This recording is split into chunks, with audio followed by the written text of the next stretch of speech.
Oh, there we are. We're live. Right, welcome back to another Beard Invades. This week, we are invading Hunter. Now, Hunter's got a channel called Mr. Lower. So, welcome, hey. Mr. Lower or Hunter. What would you prefer? Mr. Lauer. Yeah. Mr. Lauer. Lauer. See, I'm pronouncing it wrong. Yeah. That's all right. Brilliant. So welcome to my invasion. Hopefully we can get through the questions tonight and have a bit of fun and get to learn to get to know you and who's behind the channel. Right, first of all, I'm just going to run through who's in the chat and mute my other channel, my other YouTube. Right, so we got Mr. Whitebeard. We've got you in the chat as well. Alberto Rosas, Wood Wizardry by Colin, Wayne the Wood Turner, Mark the Gentleman Turner, Robert Dolman, Lawrence is in, Mike Yu, John N, the Blue Light Turner. There's quite a few in. Circular Wood by Keith. Right. Okay. So the normal standard practice, guys. If you've got a question for Mr. Lauer, put a couple of capital Q's in there, and I'll do my best to see it. If I don't, then keep going. I'll see it eventually. Right. So let's have a little look at your channel, guys. Remember, please share this out. If you're not a subscriber of Mr. Lauer, please head over, maybe at the end or whatever, and give him your support. So, I wish there was an easier way of doing this screen sharing. I have to do this every time. Right, so. So, there we are. You're currently on 251 subscribers. You've got a fair few videos on here. So what's that? That's 5, 10, 15, 20, 25, 6, 27 videos.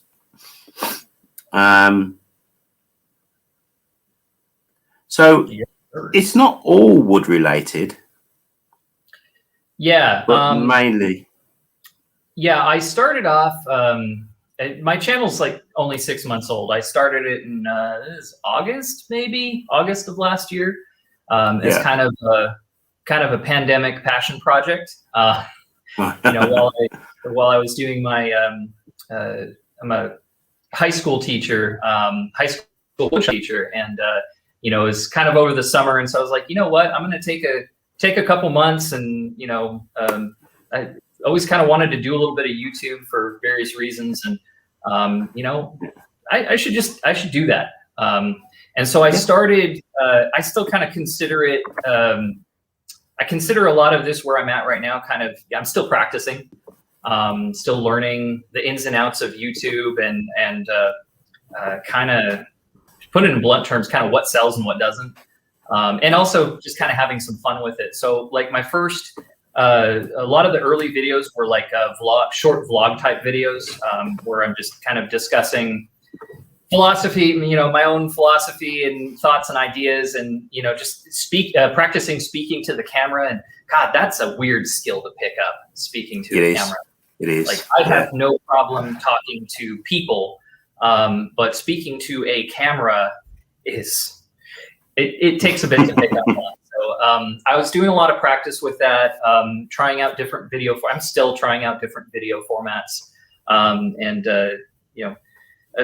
still kind of in that phase where I'm building and figuring out where I want to go and what direction I want to take with that. To be honest, I mean, 6 months. That's all you're on 251, was it, subscribers in 6 months? That's not bad. That's good going. I don't know. I did notice you had one video on there that had 7K views, which is, it's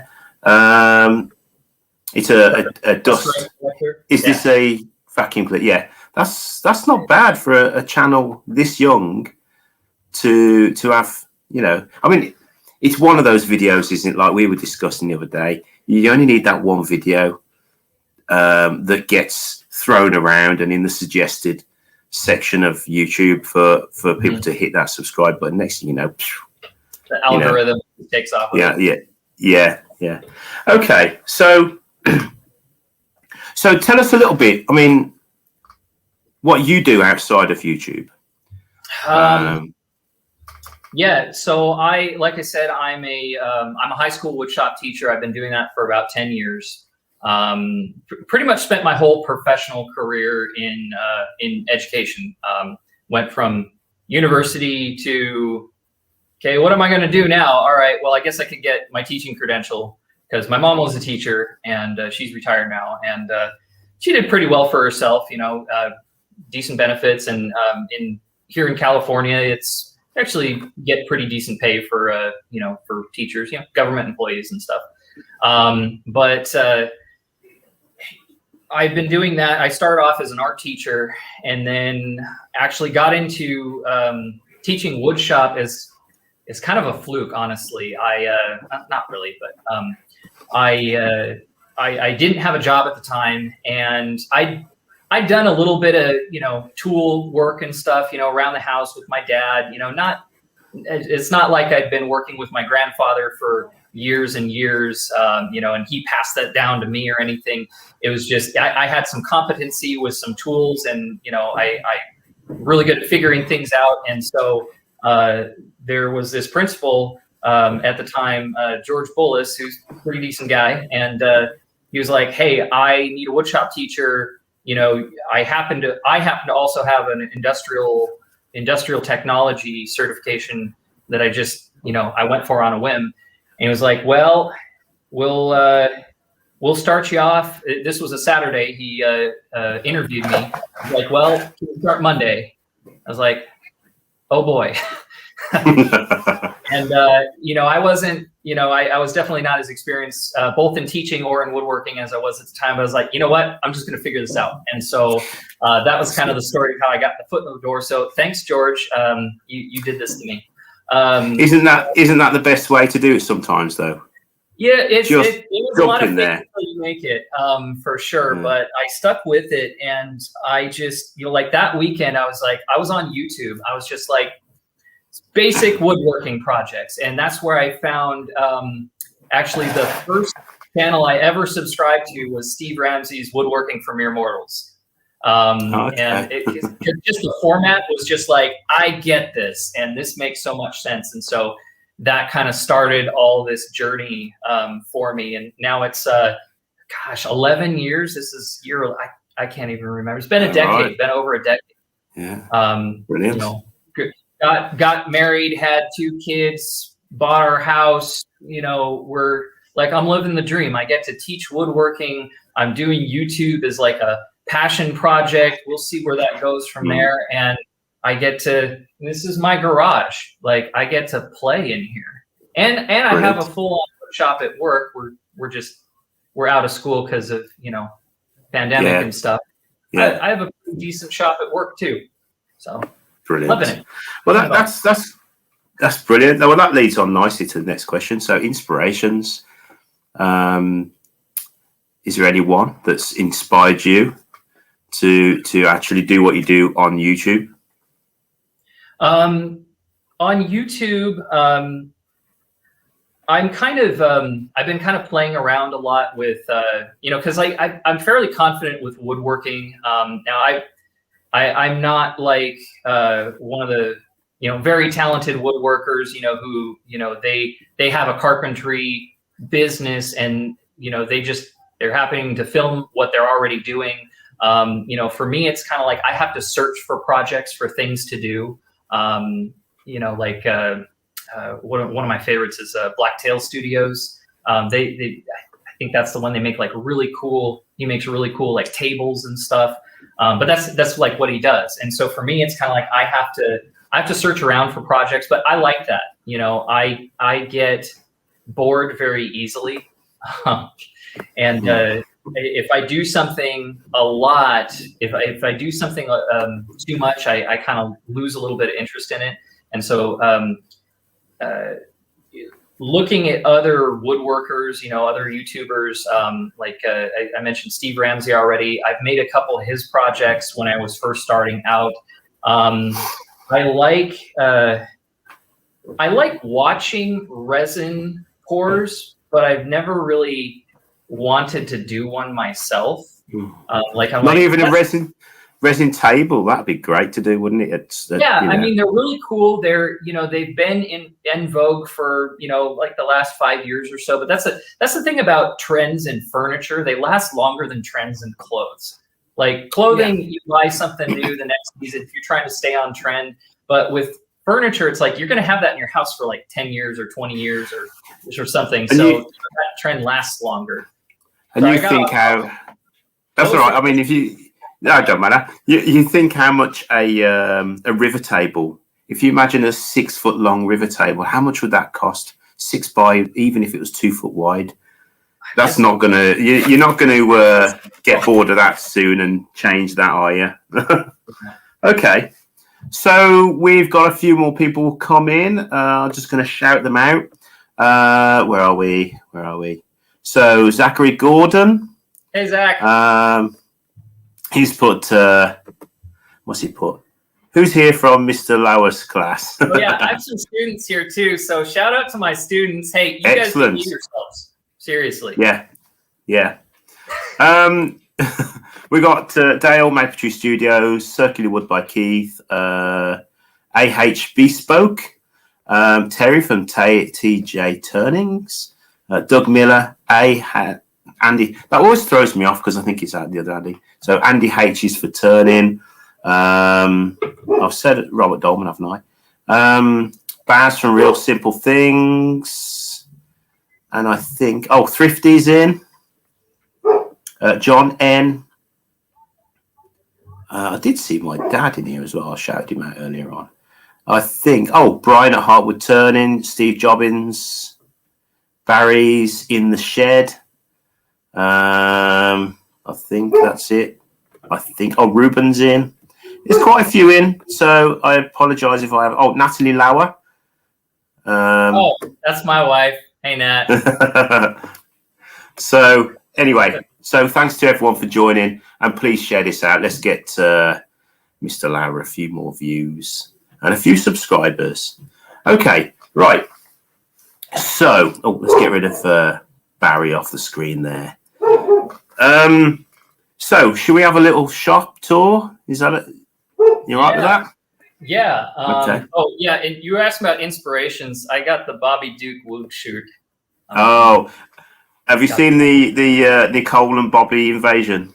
I did. That was good. I did. I mean, it's hard to miss. It's like a featured video on your page. So it is. I feature that too if I was talking to them. Like, why not? They're a good couple. Great couple to invade. Yeah. Okay. So shop tour. Got my I only have like a short power cord on here, so let me. I hope I don't ruin this. Yeah. Got a lovely shot of your nose then. So this is my garage. This is not my shop at work because I'm not at work right now. But so we have the washer and dryer and the water heater. That's kind of important for any garage. Bunch of junk. Okay, here we go. So we have a big old tool wall in a nice blue hue, thanks to some clever filtering over some of my YouTube lights. We have all of the hand tools, pretty much all the hand tools that you could ever want, and maybe about a third of the clamps that I would actually need in any given situation. You can never have too many clamps, right?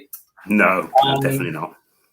Yeah, so some of my equipment, you can probably see a bit. I can't get any closer, unfortunately. You can probably see a pegboard. Yeah, I did the pegboard. Actually, that pegboard was sort of cannibalized from back when I used to do. I used to paint on paint on canvas sort of thing, and I'd sell at art and wine festivals, and so I had this giant booth built. This was probably 9 years ago or so. I had this giant booth that I built, and I utilized pegboard to help hang all of the artwork. And for those of you, Nat, you know how big and heavy that thing was.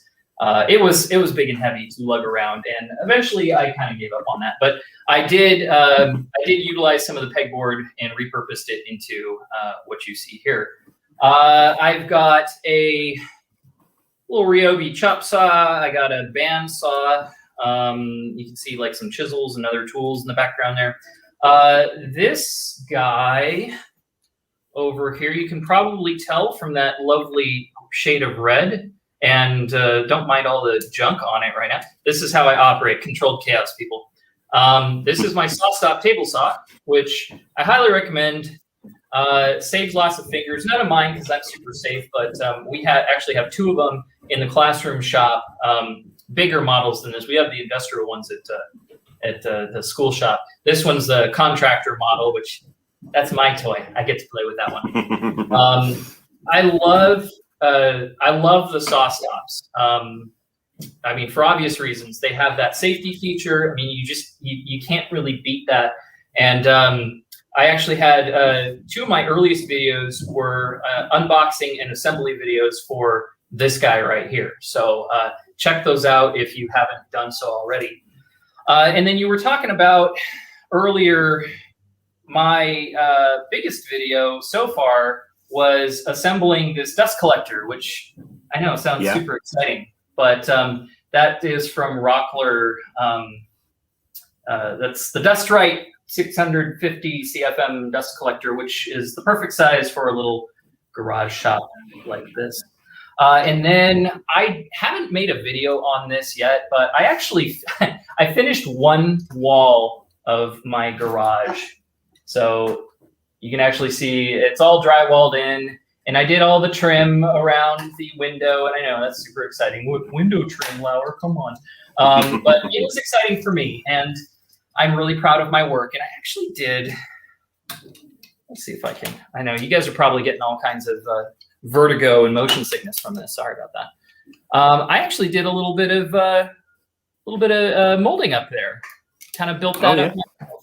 Yeah, I'm really proud of that profile. I came up with it myself, you know, put it together and finished it all and made it all pretty and, you know, good stuff. So, hey, look. Cool. It's you. So, anyway, let's see if I can put this back where it was originally.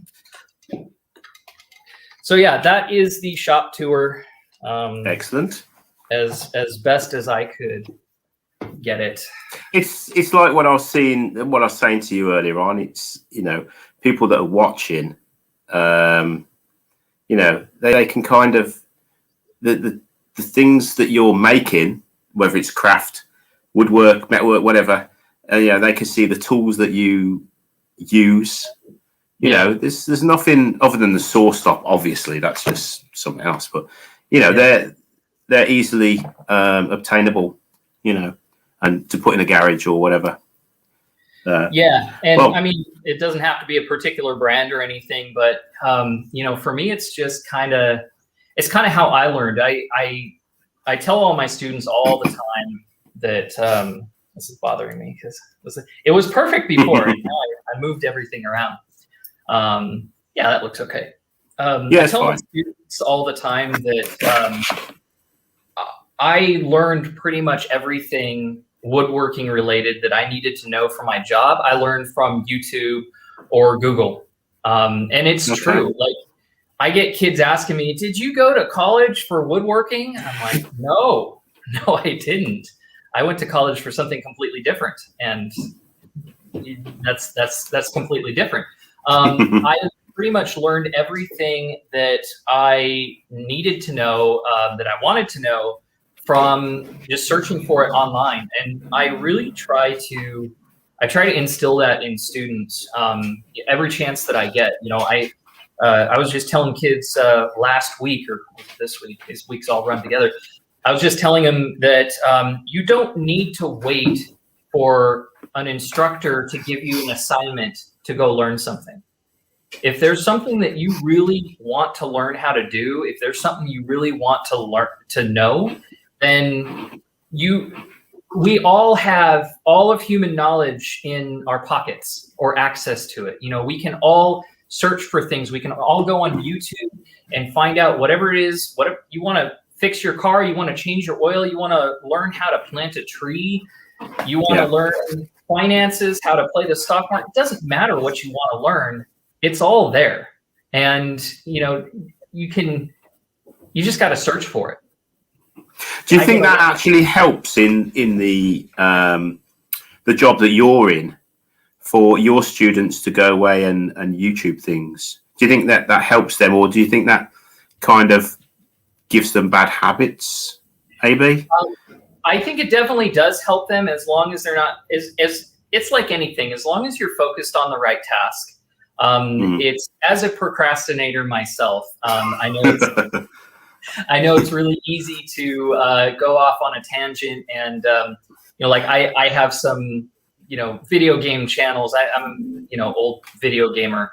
I have some old video game channels where it's like my favorite's Alone in Tokyo. He always posts like at our time, like 10:30 or 11 o'clock at night, and I'm just about ready to go to bed. And then he drops a video, and it's like 15 minutes long. And it's like, well, I guess I'm not going to bed right now. I'm watching this. But as long as you're staying focused, but that really comes into, what's really the cause and effect. If you tell kids to go watch YouTube to learn everything that they want to know, the kids who actually want to learn are going to learn. They're going to that place, they're going to the site, they're searching what they want to find out, and they're going to learn that. The kids who are going to procrastinate, like, that's already in their blood. They're already and I say that as a procrastinator. The kids who are going to go on YouTube and then, go off on a tangent, it's like, oh, fail videos, those are cool. Oh, cats, those are neat. They're going to get distracted, but they're going to do that no matter what. If they don't have access to YouTube, they're gonna be looking at a book, and they're gonna stare off at the poster on the wall. I'm that way. But it's YouTube by itself is a great tool. I mean, and I say YouTube. You've got Instagram, you've got all the other socials, you've got just Google by itself. You've got forums, message boards. So much human knowledge is available. You don't need, if it's something you really want to learn, you don't need some dumb teacher telling you, hey, okay, on Monday, your homework that's going to be due is X, Y, and Z. Just go out and make that your homework. Like, search for it yourself. Okay. So this next question, I mean, usually I ask this same question to everybody, but being you're all the way over, say, California. Yeah. Is there any shows that you're hoping to go to when we come out of lockdown, or anything like that you're hoping to go to for people that are in your area or that may be watching that might want to meet up? I'll be honest with you. I've been kind of off. That's been off my radar for so long. Like, I wouldn't even know where to begin. I used to do, like I said, I used to sell artwork, like paintings, at like art and wine festivals. That's actually how I like, my socials are Lauer Artworks. That's actually when I started that part of that business, was selling my paintings, and for various reasons I kind of stopped doing that. But that's kind of my extent to things like going to festivals, going to fairs, going to meetups, or anything like that. Which isn't to say I would definitely love to get back into that scene, but until all of this starts to blow over and we can really feel safe and good about getting out there, and like I've got in-laws who are on the older side, and we want to make sure that people are getting their shots and everything, but we want to make sure that they're safe and our family's safe and other people's families are safe. And honestly, I'm really not thinking too much about it until we can get this part behind us. Yeah, yeah. Because I mean, we're all desperate to go to Maker Central. We missed it last year, obviously, because of the pandemic, and we're they're kind of saying that it's going to be towards the later part of the year. We'll wait and see. Okay, so tools. So, is there a tool you hate and a tool you love? I can think of one. Yeah. Radial arm saws. Not a fan. Okay. I know that some people swear by them, and I understand how versatile they are. And that's not a value judgment on people's opinions or anything, but like my dad had one. It always freaked me out. We had one when I first got into my job in the school shop, and that thing was it was old. It was rattly. It was falling apart. I didn't want to fix it up. I didn't want to mess with it. It didn't feel good to run. And then we had the saw stop already, and I was like, yeah, this is definitely the way to go. Having the saw stop, but yeah, I mean, I know people swear by them. I'm just not a fan of radial arm saws. Yeah. Yikes for me. Favorite tools. That's like asking one of my kids what their favorite toy is. They just great answer. It's this is my favorite. No, this is my favorite. This is all my favorite. I can't decide. Like I'm one of those people who, I will try something out and, just tinker with it and play with it and see how it works. And then I move on to the next thing, hand tools, chisels. I really enjoy Japanese saws, Ryobas and Joe. Those are fun. Mine are all put away, but, yeah, I really enjoy those. Something feels really good about a back saw. It feels right. Like push saws are great, but a back saw it gets me right. It really does. It's brilliant. Like whole torsion, clean, precise. You can just get it where you want it. It's a thin curve, and I like back saws. Isn't it the fact that you're pulling to you? Doesn't that keep the blade straight? Rather than pushing away where it can twist, isn't it better to pull? Because then you've got more of a perfect motion pulling than pushing. Yeah, you can't really bend. Actually, I do know where mine is. I just saw it in the camera there. So yeah, when you're pushing with a push saw, like you can bend the blade. It can jam and bend. Yeah. With the pull saw, if it jams, it's just you're just pulling metal. Like it's not gonna bind anything on you, and you just have to. I mean, you have to keep this blade straight. If it gets kinked or something, it doesn't work as good. But, nice thing is most of these you can replace the blades if they get all banged up or anything. But I recently got back into hand cut joinery for my latest video series. I was making a, I don't know, maybe you can pull it up or pull it thumbnail. I was making a pot rack for my kitchen for my wife. Okay. Because she's been wanting a pot rack in the kitchen for a while. So I went into SketchUp, designed this pot rack. It's a 3/4 inch poplar with a bunch of joinery, some half lap joints, and there's a couple of mortise and tenons. There's an angled mortise and tenon in there, and then 2 dovetails. So it's a little bit of everything. And then I used a mix of hand tools, my Japanese saws, some chisels, and then my table saw, because I'm still a little shaky on making it perfect, and I had a few of them to make, so I just kind of used my table saw for some of it. Get that marking gauge going. But just doing the hand cut joinery, and even doing it with the table saw, doing those joinery and just making it fit so perfectly that just felt so good. So I had my last video post a couple weeks ago, and then I'm working on the last part. It's the part 2 of the build. I just got all my rough cuts done last night, and now I gotta find some music and do all the narration and stuff. So hopefully I can finish that up this weekend and have that video out by Monday. Excellent. Don't hold me to that. So just give my niece a shout out. She comes in all the time. Hi, Nevaeh. Anyway, so direction of channel. Where do you hope your channel to be this time next year? This time next year, we're talking 200% longer than it's been alive so far. Well,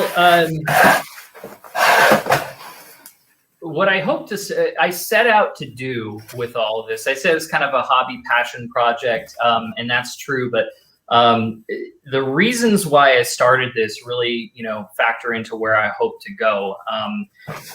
Being a teacher, I like it. Let me back up.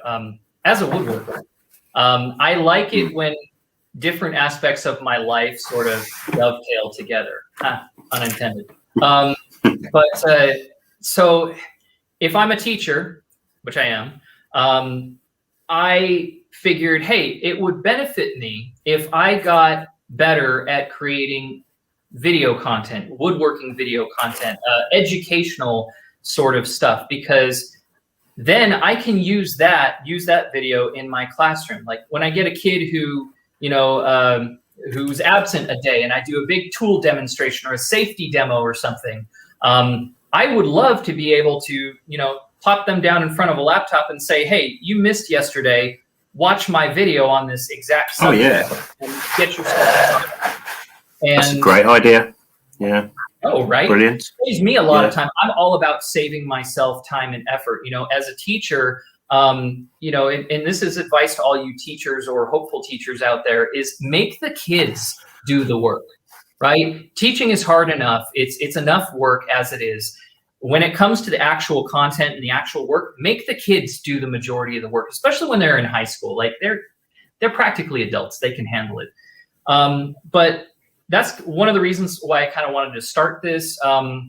Another reason was, I want to be able to grow this, for my family as well.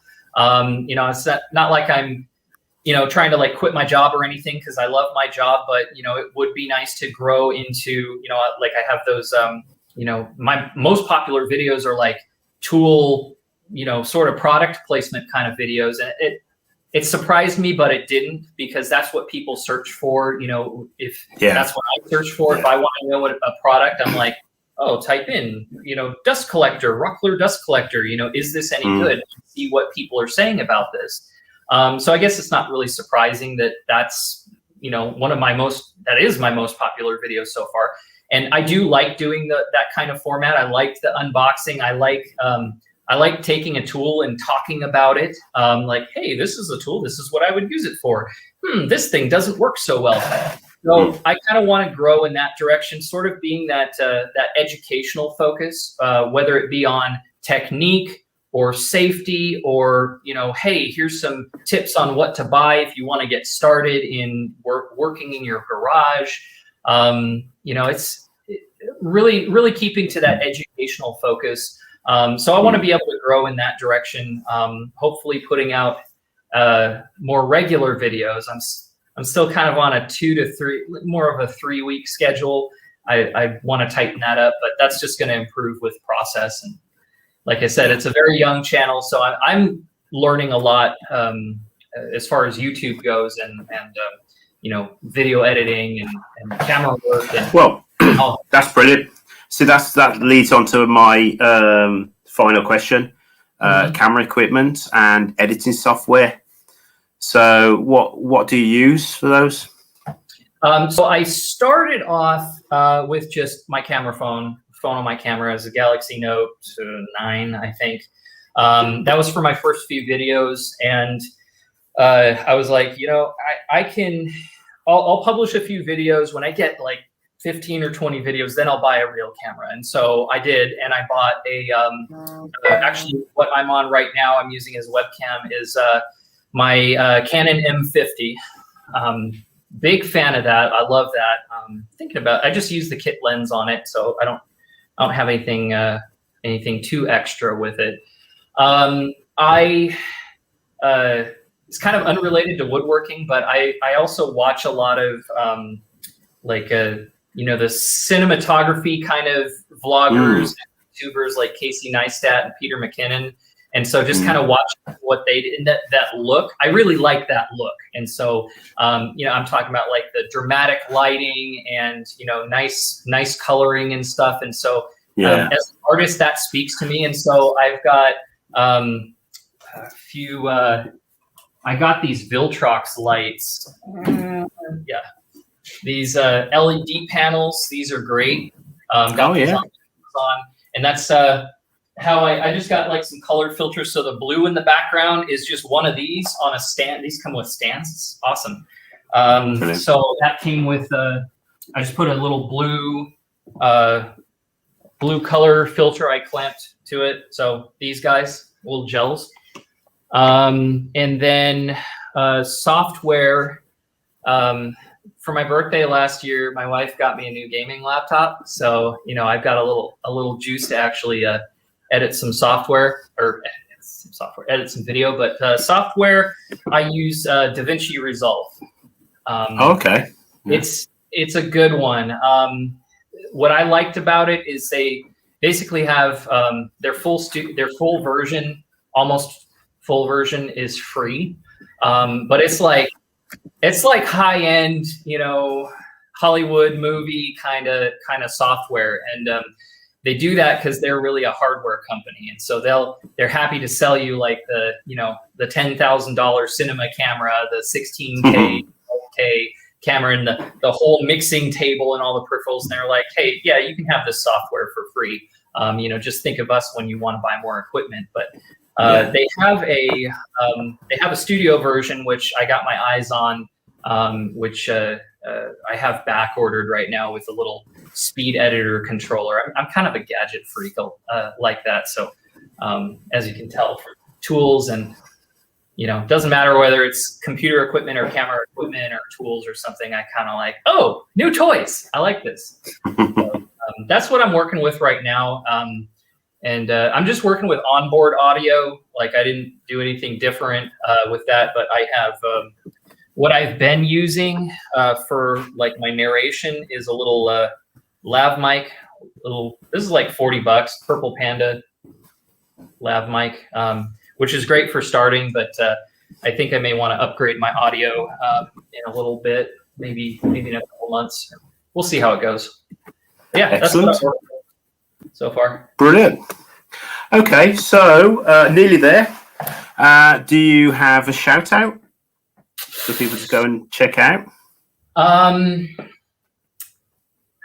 really to check out, but I do want to give a hearty shout out to my family because especially my wife Natalie. I don't know if she's still in here. She has work. She's doing work and meetings and stuff, so she's not here. That's fine. I have seen some comments come up. Yeah. So big shout out to her because she has been so supportive for all of this. When I was like, hey, I'm thinking about starting a YouTube channel. And she's like, yeah, go for it. She is the most supportive person in my life. She's wonderful. She's fantastic. And, anytime I'm like, well, I'm thinking maybe I should do this. She's like, yeah, you should. It's never like, well, maybe think about it for a while. It's like, yeah, why don't you try it out for a little bit, see if you like it? Because she knows how I operate. I got to kind of try it out a little bit. My kids, Lilith and Lance, they're little ones, but sometimes they pop up in my videos from time to time. They enjoy it. And actually, the older one, she's gotten to be my camera person for a few videos, or at least some parts of videos. So I'm kind of teaching her a little bit of camera work and stuff. And then big shout out if you guys are still here or if you're watching later, all of my students, all of my high school students, you guys know who you are. Go Farmers. Thanks for being here and supporting your old woodshop teacher, Mr. Lauer. I really do appreciate it. And guys, you have an assignment due on Friday. What are you guys even doing here? Go get your work done. Don't be late on it. Excellent. So my shout out this week is going to be for, if I can get my head right, there we go, for Brian at Heartwood Turning. So Brian's on 258 subscribers. So guys, if you're not subscribed to Brian at Heartwood Turning, head over there, check him out. Loads of stuff for you to look at. So, okay. Let's get rid of that. Oh. And, oh, crap. The only thing left is to say thanks for allowing us into your shop and your head.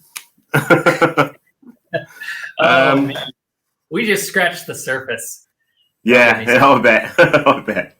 And thanks to everybody in the chat tonight. There's a couple that came in that I haven't had a chance to shout out, like Zachary, Gordon.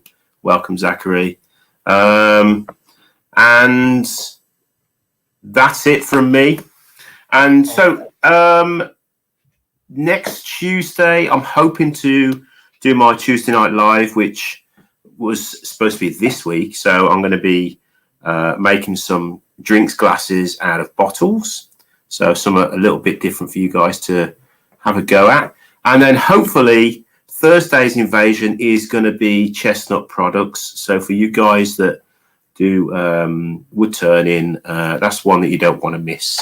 So, and again, Mr. Lauer, thank you very much.